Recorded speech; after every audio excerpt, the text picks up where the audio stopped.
ازاي اتعامل مع صوتي الداخلي الناقد؟ طيب اولا مهم ان انا احوله من عدو لمستشار، يعني استفيد منه مش احس ان هو ضغط عليا. ممكن اعمل ده عن طريق شوية خطوات. اول حاجة، افصل الصوت عن هويتي. يعني ايه؟ يعني اول ما يبدأ الصوت ده في احباطك، زي مثلا انت مش هتنجح ابدا، انت فاشل، انت مش عارفة ايه، ما تقولش لا انا فاشل.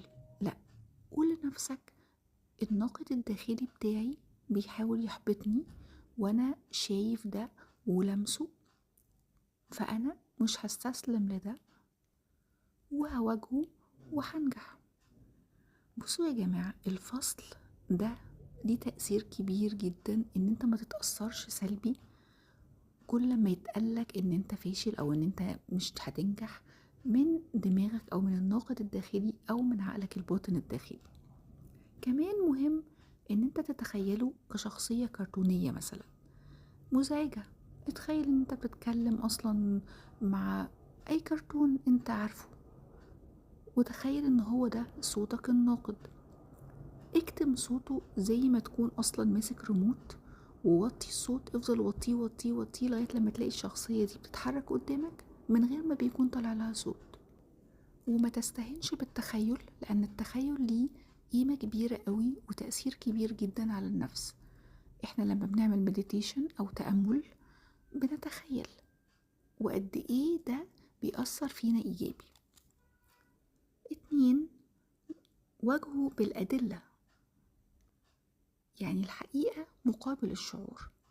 يعني ايه؟ يعني تحدي الأفكار. لما يقولك حاجة اسأله، هو ايه دليلك على اني مش هنجح؟ ايه دليلك ان انا فاشل؟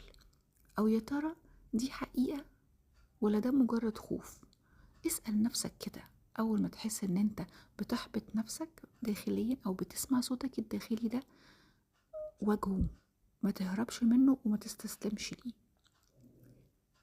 اكتب، اكتب الحقائق. خلي عندك كده نوتة سجل فيها انجازاتك، ولما صوتك الداخلي ده يقولك انت فاشل ومبتحققش حاجة، اقرا الانجازات دي وشوف قد ايه انت ناجح. 3، غير طريقة كلامك مع نفسك. اتكلم بطريقة اسمها التعاطف الذاتي، اللي هي ازاي؟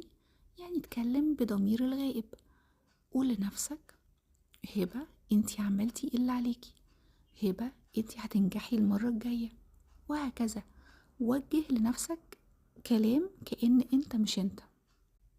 الدراسات اثبتت ان ده بيقلل التوتر بشكل كبير، وبيخليك تشوف الامور اصلا بشكل موضوعي جدا وبهدوء. كمان مهم ان انت تقبل الخطأ. فكر نفسك دايما ان الكمال مش موجود. بدل جملة لازم اكون مثالي لجملة انا هعمل كل اللي عليا.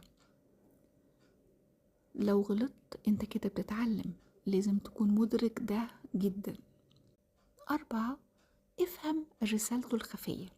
اوقات كتير صوتك الداخلي ده بيطلع علشان يحميك من الفشل او من الاحراج، فبدل ما تهاجمه اشكره، اشكره على محاولته ان هو بيحاول يحميك، ودور على حلول لمواجهة المشكلة. 5، اطلب الدعم زي ما بنقول كل مرة. لو حسيت ان الصوت الناقد ده قاسي جدا عليك، مستمر لدرجة يعني مش قادر توقفه، بيوقف لك يومك، بيوقف لك حياتك، فهنا لازم ألجأ لحد مختص عشان يساعدني.